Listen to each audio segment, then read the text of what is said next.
ما احسن منك لم تركت عين واجمل منك لم تلد النساء خلقت مبرا من كل عيب كأنك قد خلقت كما تشاء ما شاء اللہ اہلا وسہلا مرحبا۔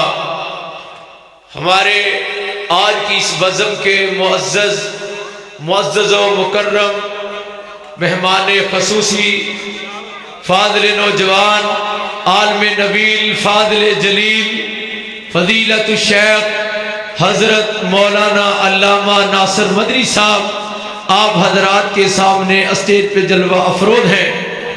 ہم ان کی آمد پر اہلا و سہلا مرحبا ست بسم اللہ جی آیان کہتے ہیں، اور ہم مدنی صاحب کے بہت ہی مشکور و ممنون ہیں کہ جنہوں نے اپنی گونا گو مصروفیات سے وقت نکال کر ہماری بزم کو الحمدللہ زینت بخشی ہے۔ اور میں مدبانہ گزارش کروں گا چودھری اظہار صاحب وہ اسٹیج پہ تشریف لے کے آئے، چودھری محمد اظہار صاحب وہ اسٹیج کی زینت بنے، منتظمین اعلیٰ ادارہ صراط مستقیم۔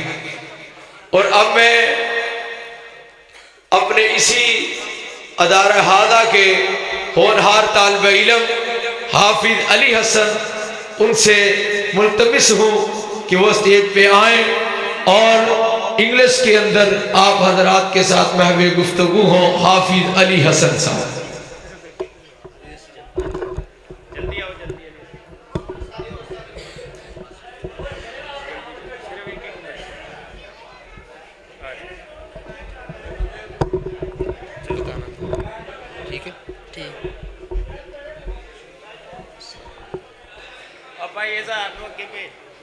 Respected teacher and my dears, Assalamu alaikum.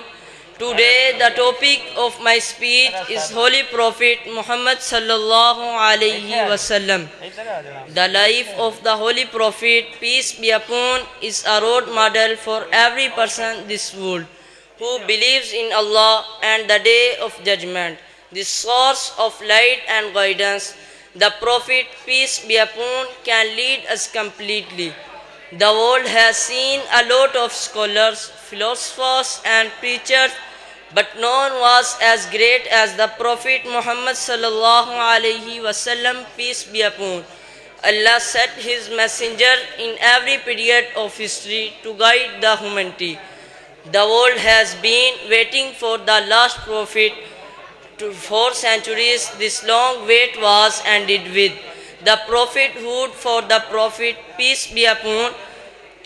He was sent as the last prophet of Allah Almighty. شکریہ۔ ہم نے قرآن میں یہ تاثیر دیکھی، ہم نے قرآن میں یہ تاثیر دیکھی، بدلتی کروڑوں کی تقدیر دیکھی۔ وہ معزز تھے زمانے میں مسلمان ہو کر، اور تم خوار ہوئے تارک قرآن ہو کر۔ الحمدللہ ثم الحمدللہ ادارہ صراط مستقیم جامعہ مسجد بوڑ والی سے اب تک 10 طالب علم الحمدللہ انہوں نے نورانی قاعدے سے لے کر اور والناس کی سین تک الحمدللہ اس ادارے سے حفظ کر چکے ہیں۔ اور آج کی ہماری اس بزم میں الحمدللہ 3 حفاظ اکرام ہیں جنہوں نے مکمل قرآن پاک یہاں سے حفظ کیا۔ اور میں دعا گو ہوں اللہ پاک کی ذات فضیلت الشیخ حضرت مولانا قاری عبد المنان صاحب کے علم عمل اور خلوص میں اللہ تعالیٰ برکتوں کا نزول فرمائے۔